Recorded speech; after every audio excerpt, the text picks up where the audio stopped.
કલા ઉત્સવની રાજ્યકક્ષાની સ્પર્ધામાં અંકલેશ્વર ધોરણ 12ની વિદ્યાર્થિનીની બાળ કવિમાં સ્પર્ધામાં પ્રથમ આવી અંકલેશ્વર અને ભરૂચ જિલ્લાને ગૌરવ અપાવ્યું હતું।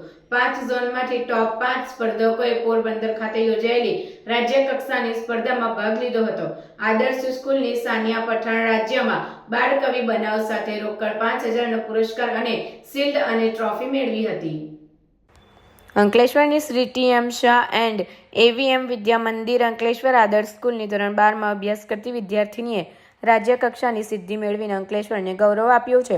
ધોરણ 12માં અભ્યાસ કરતી સાનિયા આઝાદ ખાન પઠાણ તાજેતરમાં યોજાયેલ કલા ઉત્સવમાં તાલુકા કક્ષા, જિલ્લા કક્ષા અને 7 જિલ્લાના ઝોન કક્ષામાં પ્રથમ ક્રમ બાળ કવિ સ્પર્ધામાં મેળવ્યો હતો। જે બાદ રાજ્યકક્ષાની સ્પર્ધામાં ક્વોલિફાઈડ થતા શિક્ષણ વિભાગ, ગુજરાત રાજ્ય અને GCERT ગાંધીનગરના પ્રેરિત જિલ્લા શિક્ષણ તાલીમ ભવન પોરબંદર આયોજિત સ્પર્ધા રાજ્યકક્ષાની સ્પર્ધા યોજાઈ હતી। ગત 12મી ફેબ્રુઆરીના રોજ પોરબંદર ખાતે યોજાયેલ સ્પર્ધામાં શાળા શિક્ષક ક્રિનલ પટેલના માર્ગદર્શન હેઠળ વિદ્યાર્થીની સાનિયા આઝાદ પઠાણે સ્પર્ધામાં ભાગ લીધો હતો। જ્યાં રાજ્યના 5 ઝોનમાંથી ટોપ 5 વિદ્યાર્થીઓ આવ્યા હતા, જેમાં બાળ કવિ તરીકે સાનિયા આઝાદ ખાન પઠાણે પોતાની કલા દર્શાવી સૌના મન મોહી લીધા હતા અને પ્રથમ ક્રમ મેળવતા તેને ઉપસ્થિત મહાનુભાવો દ્વારા રોકડ 5000 રૂપિયા, પ્રમાણપત્ર અને શિલ્ડ એનાયત કરવામાં આવ્યા હતા। રાજ્યકક્ષાએ પ્રથમ સ્થળ મળ્યા બાદ શાળા ખાતે પરત આવતા સાનિયા પઠાણ અને શિક્ષક ક્રિનલ પટેલનું ઢોલ નગારા સાથે સ્વાગત કરી શાળા પરિવાર દ્વારા તેમને વધાવી લીધા હતા। નામ પઠાણ સાનિયા આઝાદ ખાન છે। હું શ્રી ટી.એમ. શાહ એન્ડ એવીએમ વિદ્યા મંદિર સ્કૂલમાં અભ્યાસ કરું છું અને ધોરણ 12માં અભ્યાસ કરું છું। દર વર્ષે કલા ઉત્સવ યોજાય છે, જેમાં હું ભાગ લીધો હતો। બાળ કવિ સ્પર્ધામાં ભાગ લીધો હતો, જેમાં તાલુકા કક્ષાએ હું પ્રથમ આવી। ત્યાર પછી ઝોન કક્ષાએ 7 જિલ્લાઓમાં હું પ્રથમ ક્રમાંક મેળવ્યો હતો।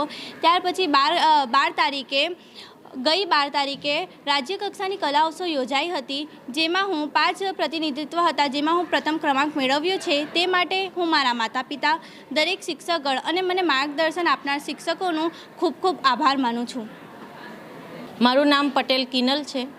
હું અહીંની શાળા શ્રી ટી.એમ. શાહ એન્ડ એવીએમ વિદ્યા મંદિરમાં જ્ઞાન સહાયક તરીકે ફરજ બજાવું છું।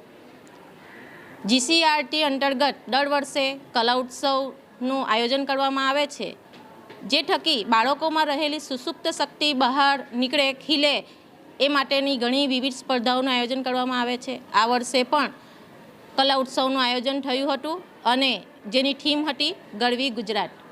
અમારી શાળાની બાળકીએ આ બાળ કવિ સ્પર્ધામાં ભાગ લીધો હતો, જેમાં QDC કક્ષા, તાલુકા કક્ષા, જિલ્લા કક્ષા અને ઝોન કક્ષાએ જેણે બાળ કવિ સ્પર્ધામાં પ્રથમ ક્રમાંક મેળવ્યો હતો અને રાજ્યકક્ષા પોરબંદર ખાતે રાજ્યકક્ષા કલા ઉત્સવનું આયોજન કરવામાં આવ્યું હતું, જેમાં ગત 12 તારીખે અમે ત્યાં પહોંચ્યા હતા અને ત્યાં રાજ્યકક્ષાએ અમારી શાળાની વિદ્યાર્થિનીનો પ્રથમ ક્રમાંક આવ્યો છે।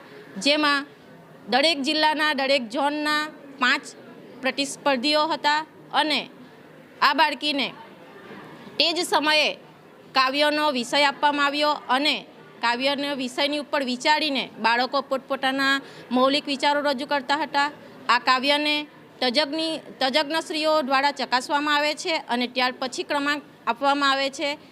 આમ રાજ્યકક્ષાએ 5 પ્રતિસ્પર્ધીઓની સામે અમારી બાળકીએ પ્રથમ ક્રમ મેળવ્યો હતો અને તે માટે અમે સમગ્ર જિલ્લા, ભરૂચ જિલ્લા, તાલુકા અને શાળા પરિવાર તરફથી ખૂબ ખૂબ એને શુભેચ્છા પાઠવીએ છીએ અને ગૌરવની લાગણી અનુભવીએ છીએ।